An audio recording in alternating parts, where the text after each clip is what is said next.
یہ کہہ سکتے ہیں وہ لوگ پڑھے لکھے تو ہیں لیکن عالم نہیں ہیں، اس لیے کہ عالم ہوتے تو اللہ کی خشیت دل میں موجود ہوتی، اور جب اللہ کی خشیت دل میں موجود ہوتی تو خدا کے محبوب کی بے ادبی کرتے نظر نہ آتے، خدا کے محبوب کی توہین کرتے نظر نہ آتے۔ پتہ چلا ہر جرم کی وجہ اللہ کا خوف نہ ہونا، اللہ کی خشیت نہ ہونا، دلوں سے خوف خدا کا نکل جانا۔ میرے پیارے آقا صلی اللہ علیہ وآلہ وسلم کے پیارے دیوانوں، لوگ پڑھ لکھ کر کے ہم کیوں برساتے ہیں اللہ کے بندوں پر؟ اس لیے کہ اللہ کا خوف دل میں موجود نہیں ہے۔ ڈاکٹر بن کر کے کڈنی کیوں چراتے ہیں؟ دل میں اللہ کا خوف موجود نہیں ہے۔ اللہ اکبر، سامان میں ملاوٹ کیوں کرتے ہیں؟ اس لیے کہ دل میں اللہ کا خوف موجود نہیں ہے۔ پتہ چلا جس دل میں خشیت ربانی بس جاتی ہے، جس دل میں اللہ کا خوف بس جاتا ہے،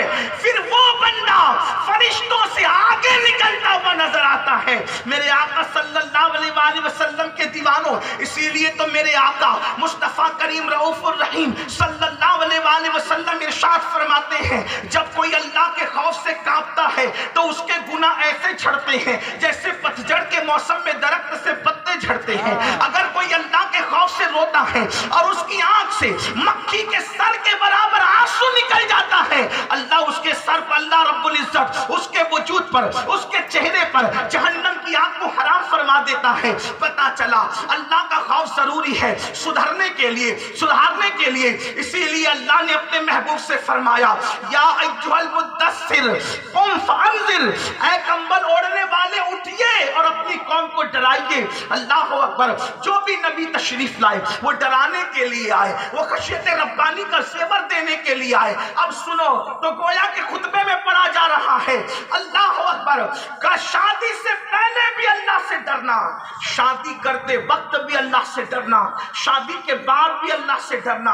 اب کیا پتا چلا شادی سے پہلے ڈرنے کا مطلب کیا؟ مثال کے طور پر اگر کوئی بندہ بالغ ہو جائے یا کوئی بچی بالغ ہو جائے اور اس کے بعد اللہ اکبر جوانی کی دہلیز پر قدم رکھے، اب ہوتا کیا ہے، جوانی لاؤبالی ہوتی ہے، جوانی دیوانی ہوتی ہے، جوانی کے اندر ٹھہراؤ نہیں ہوتا، جوانی کے اندر جذباتیت ہوتی ہے، جوانی کے اندر بہاؤ ہوتا ہے، جوانی کے اندر اللہ اکبر چلبلا پن ہوتا ہے، جوانی کے اندر آنے والے حالات پر جو ہے وہ نظر نہیں ہوتی، سوچ میں گہرائی نہیں ہوتی، سوچ میں گہرائی نہیں ہوتی۔ انسان نتیجے سے بے خبر ہو کر کے اپنی ساری خواہشات کو عملی جامہ پہنانے کی کوشش کرتا ہے۔ تو بتایا جا رہا ہے شادی سے پہلے بھی اللہ سے ڈرتے رہنا۔ مطلب کیا؟ آج کل حالات کیا ہیں؟ فلمیں دیکھنے کی وجہ سے، سیریل دیکھنے کی وجہ سے، گندی فلمیں دیکھنے کی وجہ سے، انٹرنیٹ کے جنگلات کے اندر اللہ اکبر، اللہ اکبر، انٹرنیٹ کے جنگلات کے اندر گم ہونے کی وجہ سے آج 16 17 سال کے لڑکے اور لڑکیاں شادی سے پہلے اپنا سارا سرمایہ لٹا بیٹھتے ہیں۔ اللہ اکبر، وہ سب کچھ کر کے اپنی حیا، اپنی غیرت، اللہ اکبر، اور وہ سب کچھ اپنا سرمایہ کھو دیتے ہیں۔ اللہ اکبر، پھر جب شادی ہوتی ہے تو شادی کے بعد ان کو وہ لذت نہیں ملتی، شادی کے بعد ان کو وہ زندگی نہیں ملتی، شادی کے بعد ان کو وہ خوشی نہیں ملتی۔ مطلب کیا؟ فلموں نے، سیریلوں نے، ناولوں نے، گندی فلموں نے، انٹرنیٹ کے جنگلات نے لوگوں کو اتنی آوارگی کی راہ پہ ڈال دیا۔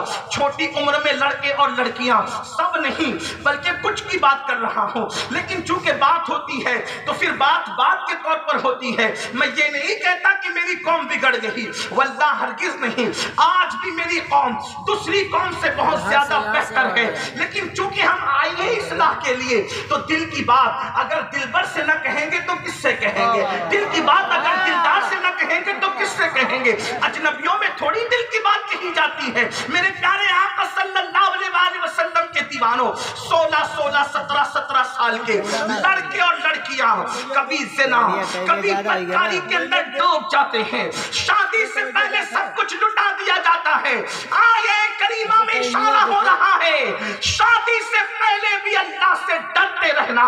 یعنی اے نوجوان، اگر تو بالغ ہو چکا ہے تو بالغ ہونے کے بعد تو جب زنا کے اڈے کی طرف نہ جانا، تو بدکاری کے اڈے کی طرف نہ جانا. کیا ہے یہ زنا؟ اب میں بار بار زنا کا نام نہیں لوں گا اس لیے کہ چھوٹے بچے اور بہنوں کا بھی خیال ہے. اب میں بدکاری کہوں گا تو بدکاری سے مراد آپ سمجھ جائیں گے میں کیا کہنا چاہتا ہوں. اور اس کے بعد پھر جب دوسرے عنوان پر بدکاری کہوں گا تو اس سے مراد میری یہ ہوگی کہ مرد کا مرد کے ساتھ غلط کام کرنا اور عورت کا عورت کے ساتھ غلط کام کرنا. لیکن آج جو میں آپ کو بتاؤں، اللہ اکبر، زنا جیسی بدی کے قریب آج مسلم لڑکے اور لڑکیاں جا رہے ہیں اور اس کے بعد اس کو فیشن کا نام دیا گیا ہے، اس کو گناہ نہیں سمجھا جاتا. سن لو، اللہ کے رسول صلی اللہ علیہ وآلہ وسلم غیب دا نبی ارشاد فرماتے ہیں جو لوگ بدکاری کرتے ہیں اللہ تبارک و تعالی ان کو 6 مصیبتوں میں گرفتار فرما دیتا ہے، ان کو 6 مصیبتوں میں گرفتار کرتا ہے. نمبر 1، 3 مصیبتیں دنیا کی ہے، 3 مصیبتیں آخرت کی ہے.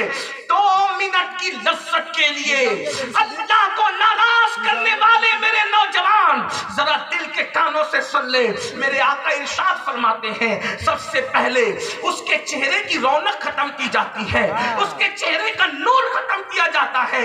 آج پوچھنا چاہتا ہوں، کل کا ہمارا 50 سال پہلے کا جوان 18 سال کی عمر میں اس کا چہرہ دیکھو تو کھلتے ہوئے گلاب کی طرح لگتا تھا.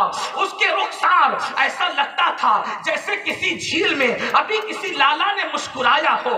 اس کے ہونٹوں کو دیکھ کر لال یمن کی سرخی یاد آتی تھی، اس کی آنکھوں کو دیکھ کر اللہ اکبر نرگس کے پھول یاد آتے تھے، اس کے چلنے کو دیکھ کر ہرن کا چوکڑی بھرنا یاد آتا تھا. کیا ہو گیا؟ برا ہو زنا اور بدکاری کا آج یہ سونی سونی آنکھیں، یہ اللہ اکبر، یہ عجیب سے اللہ اللہ الجھے ہوئے بال اور یہ بے رونق چہرے، ایسا لگتا ہے جیسے کسی وحشت میں مبتلا ہے، جیسے کسی قبر سے مردے کو نکال کے لایا گیا ہے. میرے آقا علیہ السلام کے دیوانوں، آج سب سے زیادہ نوجوان لڑکے اور لڑکیاں اگر کسی چیز پہ خرچ کر رہے ہیں تو کاسمیٹک آئٹم پر خرچ کر رہے ہیں، بہت زیادہ حسن پہ خرچ ہو رہا ہے، بہت زیادہ بیوٹی پہ خرچ ہو رہا ہے. لیکن پوچھنا چاہتا ہوں، سن لو، اگر زنا کرتے رہو گے تو کروڑوں روپیوں کا